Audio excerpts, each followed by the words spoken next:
శ్రీ గురుభ్యో నమః. చిన్ననాటి చందమామ కథలకు స్వాగతం. ఈనాటి కథ శీర్షిక బలికోరిన గంట. రాసినవారు చావలి రామారావు, నర్సాపురం. పూర్వం ఒకప్పుడు చీనా దేశాన్ని యంగ్ లో అనే చక్రవర్తి పాలిస్తూ ఉండేవాడు. ఆయన పరిపాలనలో పేకింగ్ ముఖ్య పట్టణంగా ఉండేది. పేకింగ్లో పెద్ద పెద్ద భవనాలెన్నో వెలిశాయి. ఈ భవనాలకు తోడు ఒక అపురూపమైన గంట స్తంభం కట్టించాలని యంగ్లో ఉద్దేశం. ఎంత ఖర్చు అయినా సరే తన సంకల్పం నెరవేరాలని ఆయన నిశ్చయించుకున్నాడు. ఒక గొప్ప స్తంభం కట్టి అందులో ఒక పెద్ద గంట అమర్చాలి. ఇది ప్రపంచంలోని ఇతర దేశాల గంటలన్నిటికంటే పెద్దది, నాణ్యమైనది అయి ఉండాలి. ఈ గంట మోగిస్తే కంగుమని దాని ధ్వని పట్టణమంతటికీ స్పష్టంగా వినిపించాలి.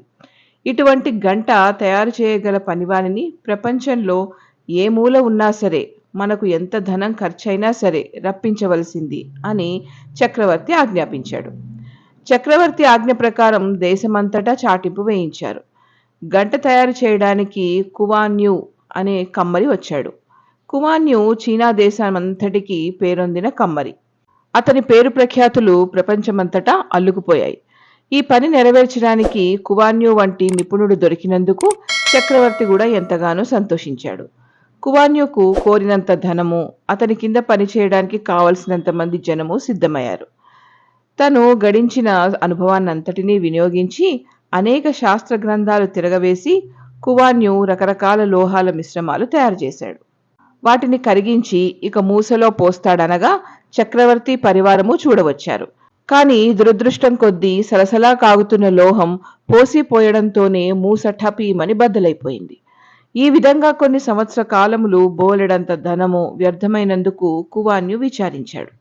అయితే చక్రవర్తి మాత్రం విచారించలేదు. సిద్ధహస్తుడైన కువాన్యూ ఏమిటి, ఈ పాటి పని నెరవేర్చకపోవడం ఏమిటి, ఇది ఏదో పొరపాటు జరిగి ఉంటుంది, కానీ అతని అసమర్థత ఎంతమాత్రమూ కాదు అనుకుని కువాన్యూను మళ్లీ ప్రయత్నించమన్నాడు. అతనికి ఏ విషయంలోనూ లోటు రాకుండా కోరినంత ధనము, సిబ్బంది ఎల్లప్పుడూ సిద్ధంగా ఉండే ఏర్పాట్లు చేయించాడు చక్రవర్తి. కువాన్యూ ధైర్యం తెచ్చుకుని అనేక సంవత్సరాల పాటు మళ్లీ ప్రయత్నించాడు. ఈసారి మూసలో లోహం పోసే సమయానికి చక్రవర్తి పరివారము ఎంతో మంది జనము విడ్డూరంగా చూడవచ్చారు. ఇప్పుడు మూస బద్దలైపోలేదు, కానీ గంట మాత్రం తూట్లు పడి ఒక తేనె తుట్టులాగా తయారయ్యింది. ఈసారి కూడా సంవత్సర కాలము బోలెడంత ధనము వ్యర్థమయ్యేసరికి చక్రవర్తికి చికాకు కలిగింది. ఇంకొకసారి ప్రయత్నించడానికి అవకాశం ఇస్తున్నాము. ఈసారి నెరవేరకపోతే తల కొట్టించి కోటగుమ్మానికి వేలాడదీయిస్తానని కువాన్యూను హెచ్చరించాడు. కువాన్యూ ఇంటికి పోయి గ్రంథాలన్నీ మళ్లీ ఒకసారి తిరగవేశాడు. కానీ తనకు తెలిసిన దానికంటే కొత్త విషయం ఎక్కడా కనిపించలేదు. ఈసారైనా తనకు జయం కలిగించమని ముక్కోటి దేవతలకు మొక్కుకున్నాడు. పని నెరవేరకపోయినట్లయితే తనకు ఏమి గతి పడుతుందోనని తన ప్రియమైన కుమార్తె కోవాయ్తో చెప్పలేక చెప్పాడు. కోవాయ్ అందాల భరిణ, శీలవతి, తండ్రిపైన ఆమెకు అమితమైన భక్తి. అందుచేత తండ్రి చెప్పిన మాటలు విన్న వెంటనే కోవాయ్ కొండలలో ఉండే సాధువు వద్దకు వెళ్లి సంగతి సందర్భాలన్నీ విప్పి చెప్పింది. అప్పుడు సాధువు ఆమె పైన దయతలిచి, అమ్మాయి, మీ నాయన తయారు చేసే గంటకు లోహపు పాళ్ళు అన్నీ సరిగానే ఉన్నాయి. వాటిలో పొరపాటు గాని లెక్క తప్పు గాని ఏమీ లేదు. అయితే ఇటువంటి ఘనకార్యం చేసేటప్పుడు బలి ఇవ్వకపోతే పని జరగదు. ఇప్పుడు ఈ గంటకు శీలవతి అయిన ఒక కన్య యొక్క రక్తం కలిసినట్లయితే మరి ఏ ప్రయత్నమూ అక్కర్లేకుండా సరిగ్గా వస్తుందని శాస్త్రాలు చెబుతున్నాయి అని సలహా చెప్పాడు. కోవాయ్ ఉత్సాహంతో ఇంటికి వచ్చి, నాయనా, నీవు ఎంతమాత్రం విచారించవలసిన పని లేదు. ఈసారి ప్రయత్నించు, తప్పకుండా గంట చక్కబడుతుంది. నీకు మాట మాణిక్యము దక్కుతుంది, కీర్తి వస్తుంది, నీ ప్రజ్ఞకు రాజు సంతోషిస్తాడు అని ధైర్యం చెప్పింది. కోవా ఇంత ధైర్యంగా ఎలా చెప్పగలుగుతున్నదో పాపం తండ్రికి ఏమీ తెలియదు. ఆమె సాధువు వద్దకు వెళ్లడం గాని ఆయన సలహా పొందడం గాని కువాన్యూ ఎరగడు. అయినా కూతురు మాటపై నుండే నమ్మకం చేత ఆమె చెప్పినట్టుగా కువాన్యూ మూడోసారి ప్రయత్నించాడు. మళ్లీ కొన్ని సంవత్సరాలు పరిశ్రమ చేయగా అంతా పూర్తయింది.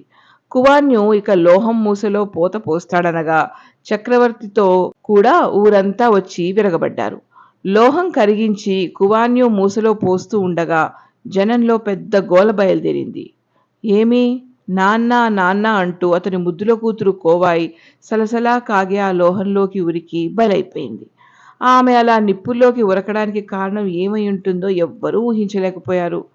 కూతుర్ని రక్షించుకుందామని కువాన్యు సాయశక్తులా ప్రయత్నించాడు. కానీ శరీరమంతా ఆ లోహానికి ఆహుతి అయిపోయి ఆమె కాలి జోడు మాత్రం అతని చేతిలో చిక్కుకున్నది. తర్వాత మూస విప్పి చూశారు.